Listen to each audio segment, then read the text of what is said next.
जी जरा जवाब दे दीजिए। वो कह रहे हैं मेरी टी शर्ट पर बटेंगे तो कटेंगे लिखा है, उसको तो आप लोग विभाजनकारी बताते हैं। ये लिस्ट क्या है और इस पर उद्धव ठाकरे की पार्टी का स्टैंड क्या है? क्या वो मुस्लिम आरक्षण के साथ है? क्या वो वक्फ बिल के खिलाफ पुरजोर ताकत लगा देंगे? क्या वो आरएसएस को बैन करने की बात कर रहे हैं? बाला साहेब ठाकरे के बेटे। देखिए, हमने इनकी टी शर्ट पर जो लिखा है या योगी जी का जो बयान है बटेंगे तो कटेंगे, हमने उस पर कुछ नहीं कहा है। हमने तो सिर्फ इतना कहा है कि हम देश के विकास के साथ हैं और हम अपने काम के साथ हैं।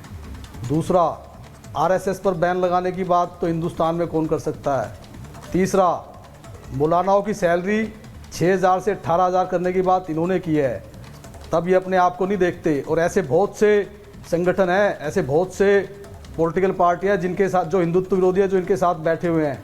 हमने अपना कोई भी ऐसा एजेंडा, उलेमाओं की सैलरी इन्होंने बढ़ाई तो गलत किया कि जो हिंदुत्व विरोधी, उलेमाओं की सैलरी बढ़ाई तो गलत किया संजय जी। उलेमाओं की सैलरी आप कह रहे हैं इन्होंने बढ़ा दी, इन्होंने गलत किया मतलब? नहीं, एक बात ये बताइए आप, जो ये काम कर नहीं सकते, जो ये काम कर नहीं सकते, चुनाव से 2 दिन पहले ये इस तरह का एक जो जुमला छोड़ रहे हैं कि हम मौलानाओं की सैलरी 6,000 से 18,000 कर देंगे, चुनाव से पहले इस तरह का घोषणा करना क्या सही है? संजय जी, जब इनकी सरकार आएगी, जब इनकी सरकार नहीं किया, संजय जी एक बात को क्यों कहते हैं? संजय जी एक सेकंड, को इस देश से निकालने की बात नहीं करते संजय जी, घुसपैठियों को इस देश से निकालने की बात नहीं करते। संजय जी, शर्तें तो उलेमा बोर्ड ने रखी है चुनाव से पहले और आप लोग मजबूर हैं कि आज उद्धव ठाकरे की चुप्पी इस पर दिखाती है कि वो मजबूर है, वो कुछ बोल नहीं रहे हैं।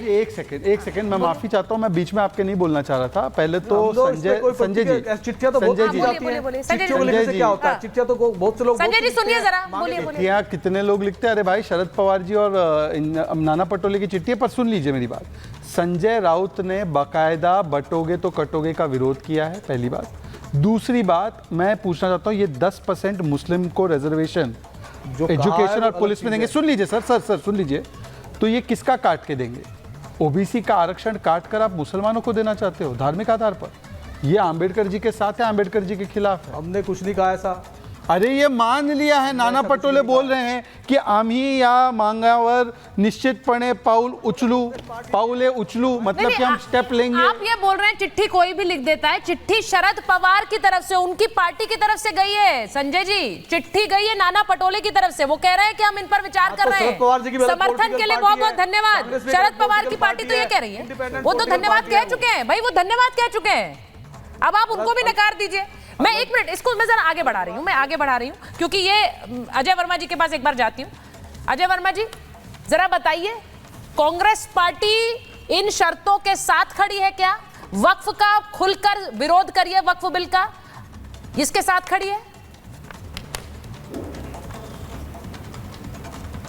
देखिए सुचेरिता जी, देश में सरकार नरेंद्र मोदी जी की है, नायडू की है, नीतीश की है, एनडीए की है और देश की लंगड़ी सरकार है।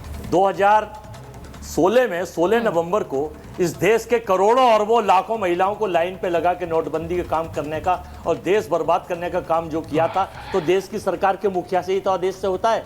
तो इसके भी विषय में कोई आदमी अपनी अगर अपोजिशन के लोगों को मांग दे रहा है या धन्यवाद कर रहे हैं शरद पवार जी, तो देश के प्रधानमंत्री निर्णय लें, उनके पास तो पावर है ना पूरी, और पावर है तो उसको अपने तरीके से करें। जब जेपीसी पे ये मुद्दा है, अपोजिशन के लोग तो मांगेंगे, तो आप इस पर डिबेट क्यों कर रही हैं? इस पर तो डिबेट ही नहीं करनी चाहिए, फिर यही सबसे गलत है अगर बेसिकली जाए। अच्छा, किस लिए? क्योंकि ये मामला जेपीसी में, ओवैसी जाके वहां पे भाषण दे, वो ठीक है। अच्छा अजय जी देखिए, ये बात ये मांगे कांग्रेस पार्टी से की गई हैं, वहां पर महाराष्ट्र में सबसे की गई हैं। ऑडियो दीजिए अजय जी का।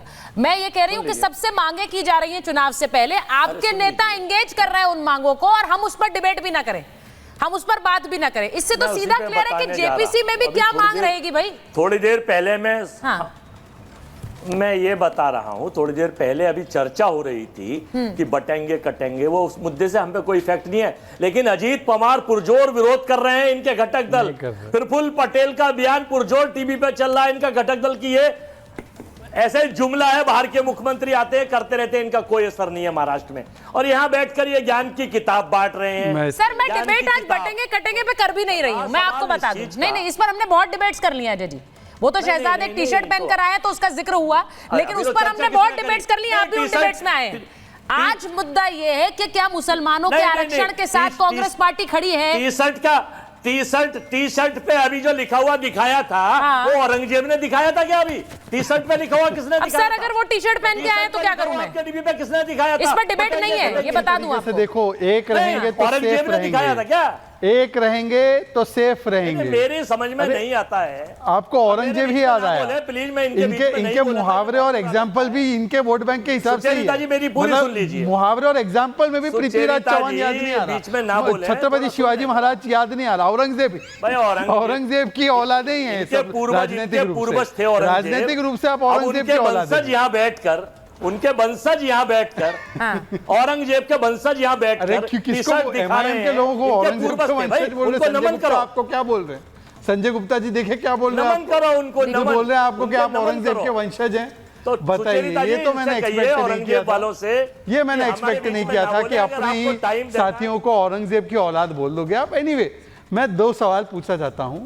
आप सुचारिता को लेक्चर दे रहे कि डिबेट मत कीजिए वक्त पे, और गला फाड़ कर वक्त पे, सुन लीजिए संजय जी, गला फाड़ कर ओवैसी से लेकर विपक्ष के नेता बोल रहे हैं वक्फ आएगा तो जमीनें छिन जाएगी, तो वो तो चलेगा।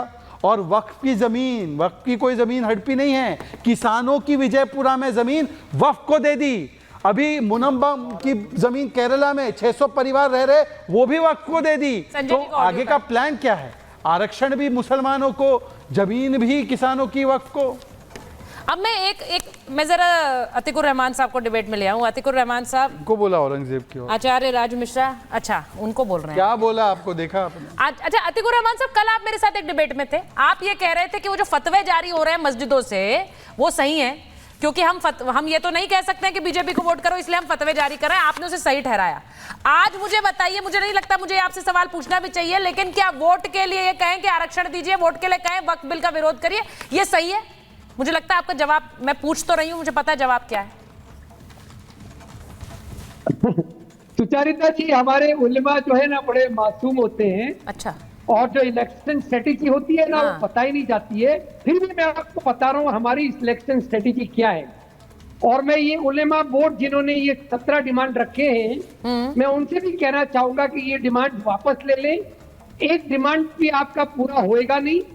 और उद्धव जी, जनाब उद्धव जी को मैं साफ क्लियरली बता रहा हूं कि आप बीजेपी को हराइए, मुस्लिम वोट इंडिया अलायंस के साथ है। हमारा मकसद सुचारिता जी सिर्फ और सिर्फ बीजेपी को हराना है। अच्छा।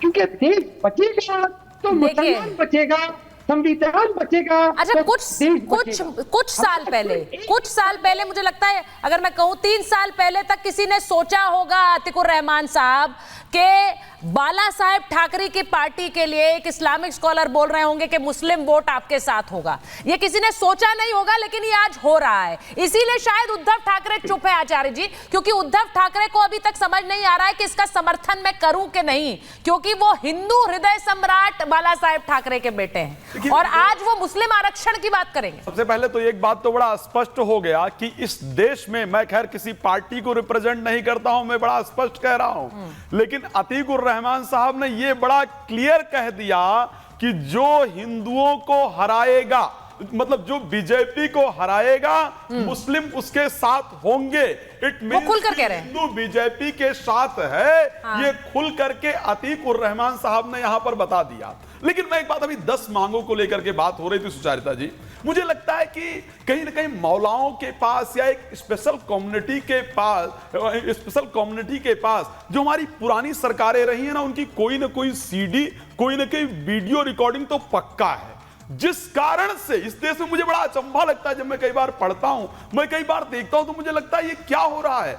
हमारे देश का बंटवारा धर्म के आधार पर पूरी तरह से हुआ, और जो बंटवारा धर्म के आधार पे हुआ, और जिस धर्म के आधार पे बंटवारा हुआ, यहां पर उस धर्म को सबसे ज्यादा प्रेरियता दी गई, उसको देश दूसरा दे दिया गया, इसमें कोई दो राय नहीं। कहा गया कि एक देश स्पेशली है जो मुस्लिम धर्म के लिए बना दिया गया, लेकिन भारत में पूरी तरह से मुस्लिमों के लिए पूरा उनको कब्जा देने का जो प्रयास है वो किया गया। मैं क्लियर बता रहा हूं, माइनॉरिटी की बात होती है, जैन धर्म माइनॉरिटी के अंतर्गत अगर माइनॉरिटी की बात की जाए तो जैन धर्म की बात की जा सकती है, पारसी की बात की जा सकती है। मुस्लिम इस देश की दूसरी सबसे बड़ी आबादी है, इसमें कोई दो राय नहीं है। हाँ। लेकिन यहां पर जैन धर्म के लिए एक भी ऐसा कानून बनाया गया हो जो मुस्लिमों के लिए बनाया इस देश में माइनॉरिटीज मतलब मुस्लिम्स, माइनॉरिटीज मतलब मुस्लिम। मुझे लग रहा है कोई सीडी है। देखो सुचारिता जी, मैं इस बात को क्लियर कहना चाहता हूं, मुझे लगता है कोई वीडियो रिकॉर्डिंग है मुस्लिमों के पास या मौलानाओं के पास कंफर्म है, वक्फ बोर्ड के पास कोई, ये जो विपक्षी पार्टियां कांग्रेस वगैरह है ना,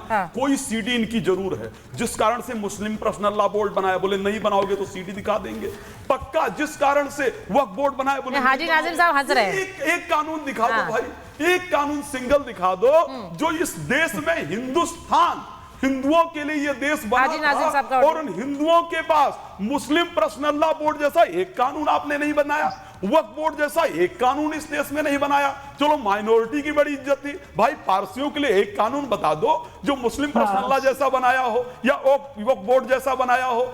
जैन के लिए बता दो कोई एक ऐसा कानून बना दो। तो आखिर क्या था, ऐसा क्या सीक्रेट था आपके पास जिस कारण से आप उनको सब कुछ देते गए और हम यहां बैठे हम सोचते रहे हम हिंदुस्तान में हैं, हिंदुस्तान। देखिए मैं एक बार